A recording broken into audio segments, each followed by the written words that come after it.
Hello everyone. Today's poem is Bei二子乘舟, a Bei Wind from the Book of Songs. Behind this simple poem, there is a sad, complicated story about it. So basically, this poem is sort of the common feelings, the public opinions toward that sad story.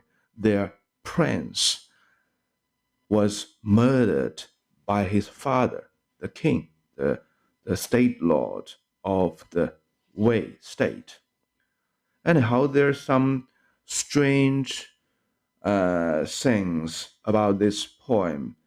One is it doesn't come from the Wei Wind. It comes as the last poem in the Bei state. This is something strange. Well, anyhow, the Wei state, Bei state, and Yong state, they are basically one big state, and the state lord normally stayed or ruled from the Wei state to Bei state as well as to Yong state. So very likely the subject, the prince murdered in this poem, he might lived in the Bei state, and thus the people in the Bei state, they love him so much, and we can also see this love in the stories. I will give a briefing of the sad story after we have this poem. And the second strange thing is the prince was murdered on his halfway just before he crossed the Yellow River. So there's a fort, a major pathway at that place.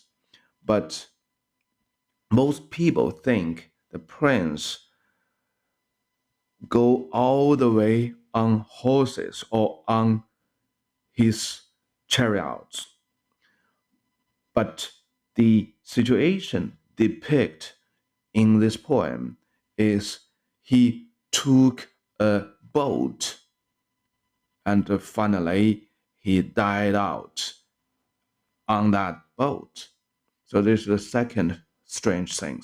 I will try to answer that when I finish this point. Okay, let's go to this point. 二子乘舟，泛泛其景. The two princes, they take a boat, and they are floating on the river, shining bright and big.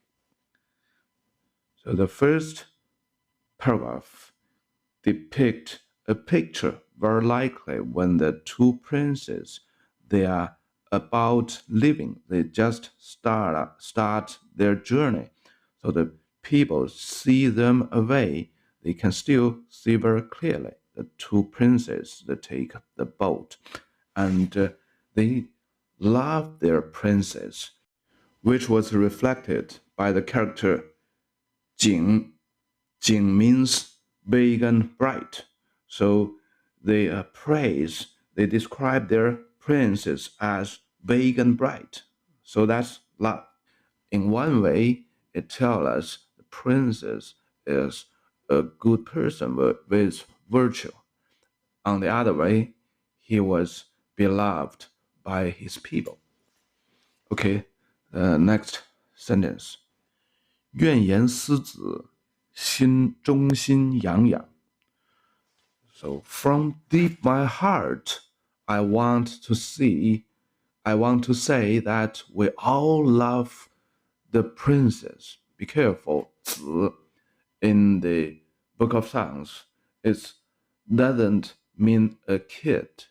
It means a princess, especially the first prince. When his father died, he will become the next king, became the next state lord. So he is a very, very key person in a state, in a kingdom, right? So here, we can see that the prince has a very good reputation. He was beloved by his people. 中心养养 means in the middle of my heart, in the deep of my heart, something brought up. Yang, the original meaning, means to feed the food to others, to brought up. And in these circumstances, it tells us something in their heart brought up. So it didn't tell us very clearly what the feelings or the thoughts brought up, grow up, something bigger and bigger. But we can imagine the thinking of each other, right? Or some frustration, some bad feelings about the future of the two princes. Anything could happen, right? So the tactics here is it didn't tell us clearly, it didn't depict the feeling what the people have when they see the two princes off. But he just depict the situation or what's happening up front and let yourself, let the readers to imagine the feelings inside. Something grow up, something grow up. 中心养养. So that's the technique here. The second paragraph. 二子乘舟，泛泛其逝. The two princes, they took the boat, and now they are floating far, far away, disappeared. The character Shi today normally refers someone died, but in that time, in the Book of Songs time, the meaning means go away and vanished.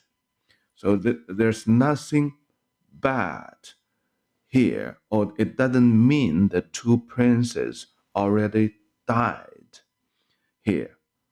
But anyhow, because of the story, the people who write this poem, or the people who read this story in that time, they all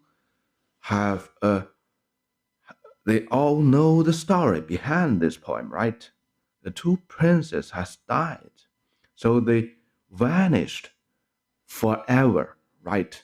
So the real meaning in this sentence, it just means they go away and they vanished. But combined with the real story, and later on, from generations, this character, the main meaning of this character means someone died. There's the minor meaning of this character means vanished, go away. But in that time, be careful. In that time, it doesn't mean the two princesses died.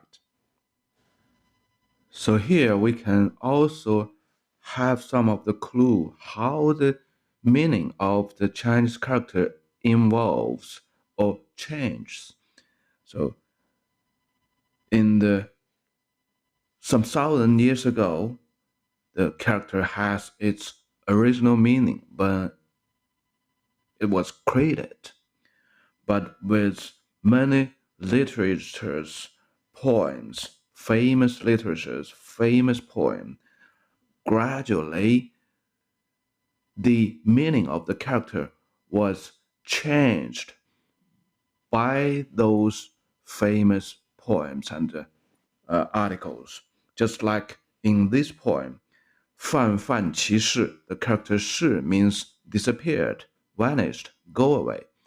But just imagine if you are a reader in that time, you have all the story in your mind. You know the princess has gone. They were murdered, right? And when you read the poem 泛泛其逝, they all vanished. In your mind, in your heart, the character Shi means death, right? So after some thousand years later, today, in the modern Chinese, the character Shi, in the most cases, means someone died. It has lost its original meaning, or it make its original meaning as a very less popular meaning. Okay, the next sentence. 愿言思子，不瑕有害. We all wish, we all say we love the princess.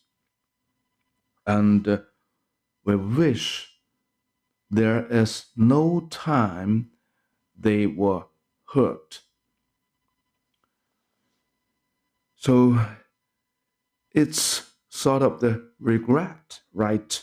Because when they write this poem, the two princesses has been murdered, and thus when they express their love or maybe their sorrows to the two princesses, they said, I wish I could say I love you. So it's not far enough. It's not enough.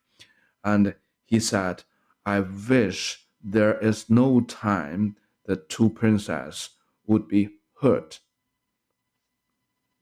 不暇means a very short piece of time. 不暇 means no time. So here, in an easy way or an easy way to understand, 不瑕有害 means he all the time, there is no time that our prince could be hurt, or I wish he was healthy always. He was alive always. Most of the stage wind are about the state lords or the princess.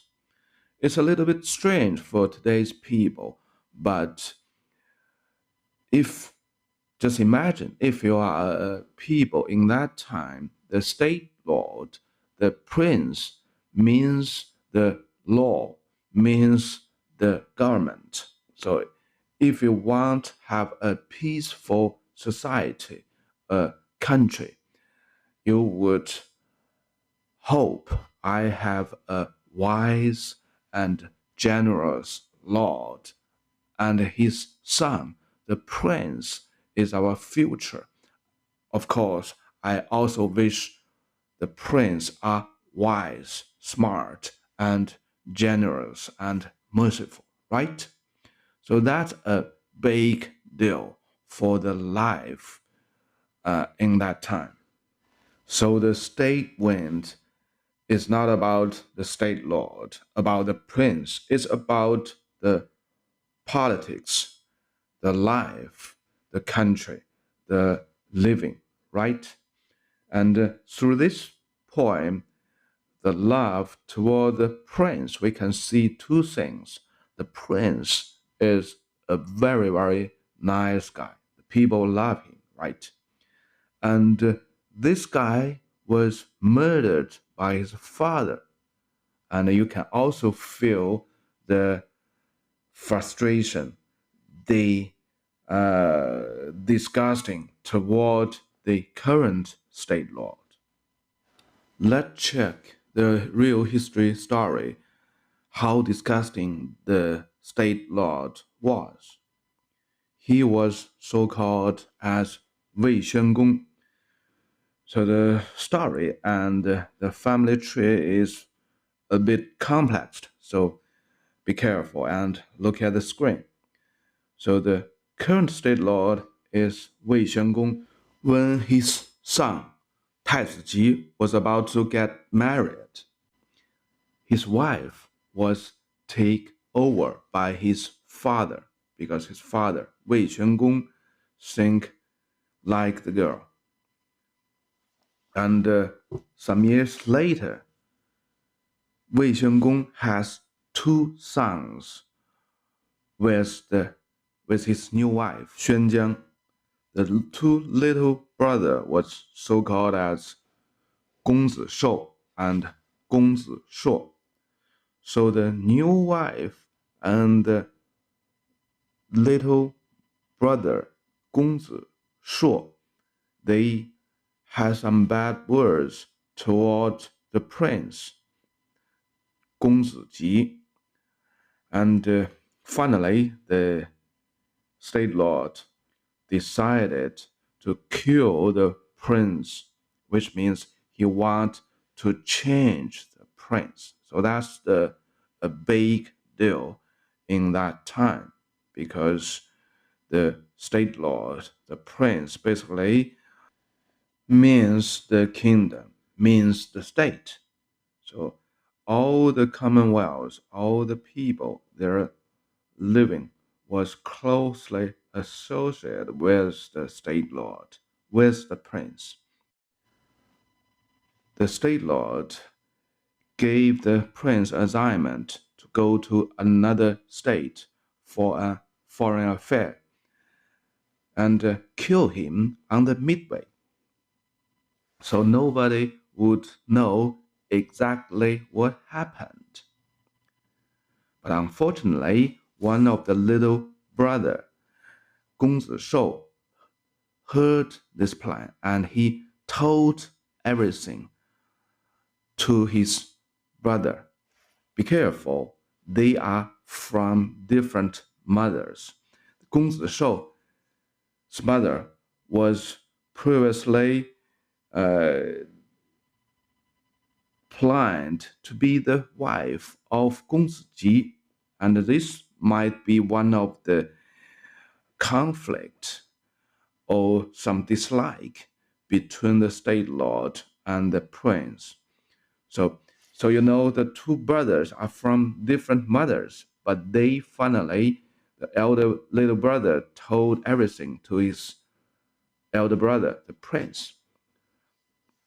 Anyhow, when the prince heard all about it, he said, "This is an order from the father. I had to fulfill the order of my father." In this situation, the little brother managed to delay his brother, and he take all the chariot, all the flag, the clothes maybe, to pretend himself as the princess, and he go along the way, and he was killed by those people prepared at the border.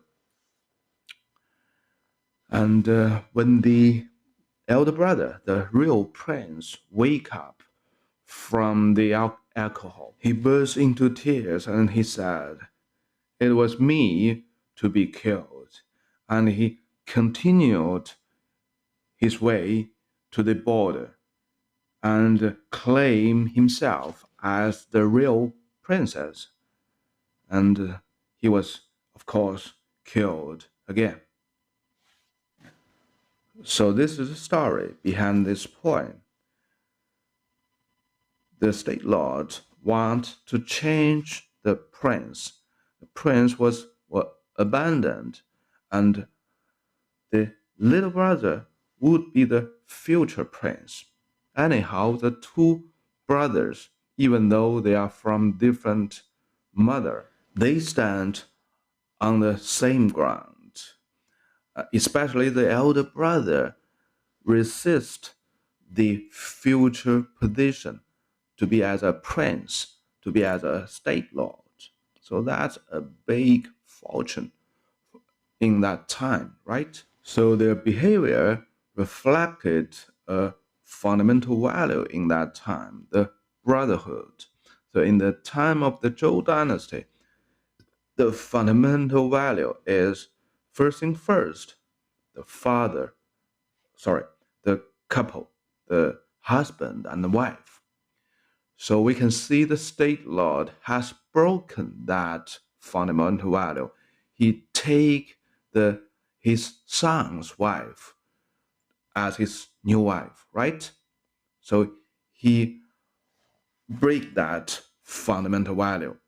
The second fundamental value is the father to a son. So the father should behave as a father to protect his son, and the son should always obey his father. The state lord break that fundamental value again. He was a really, really bad state lord, right? And the third fundamental value is brotherhood. The brother should care each other and never do harm to his brothers. So the little brother shows the utmost respect to this value. Even the interest was so huge, he would be the prince, he would be the state lord. He just refused everything, and he want to replace his elder brother to die for him.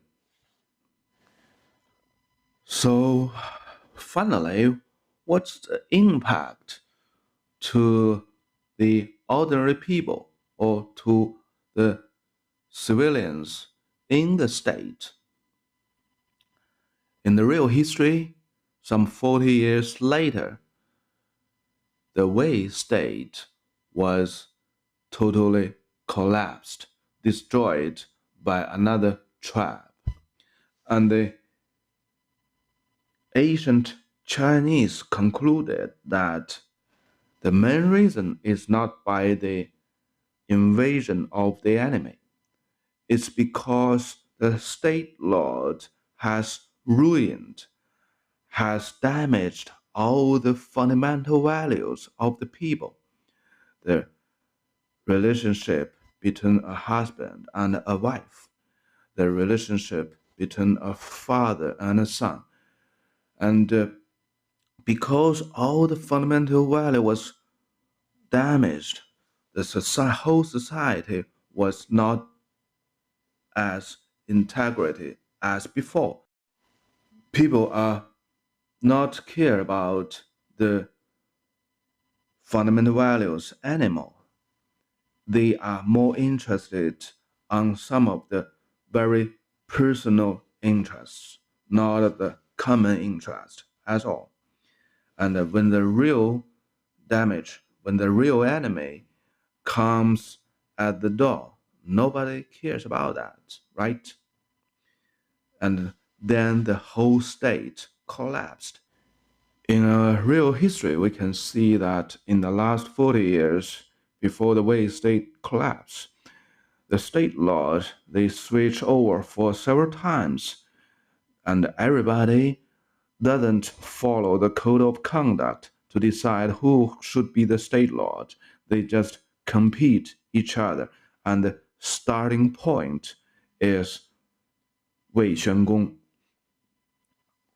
In that case, the state became weaker and weaker and finally collapsed under the invasion of the enemy.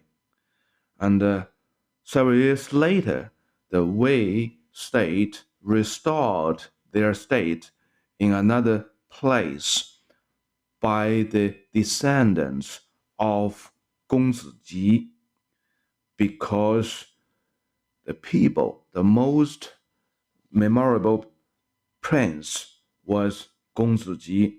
He showed a extraordinary discipline and moral, and thus the general public decide to let his descendants to be the state lord when they restored the Wei state in other place. So this is a story. And at the very beginning, we said there's two questions or issues associated with this poem. The second is in the real story, most people believe that the two princes, they take a chariot and went to the place where they was killed. But in this poem, it was depicted as they are taking a boat. So a lot of people argued that this poem was not about that story, was not about the two princes.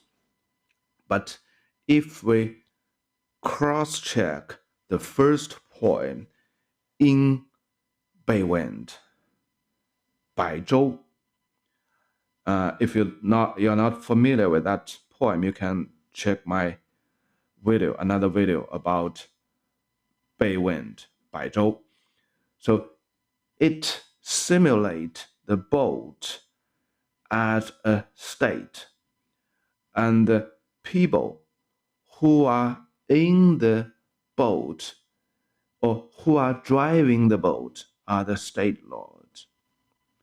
So in this poem, the writer, the poet, geniusly borrowed that idea. So he used the boat to parallel that the fate of the prince is actually the fate of everybody, because the state lord or the prince, they means a lot. They are the state, actually. If the prince sunk with his boat, all our people sunk. So that's it. Okay, that's for today. Bye bye.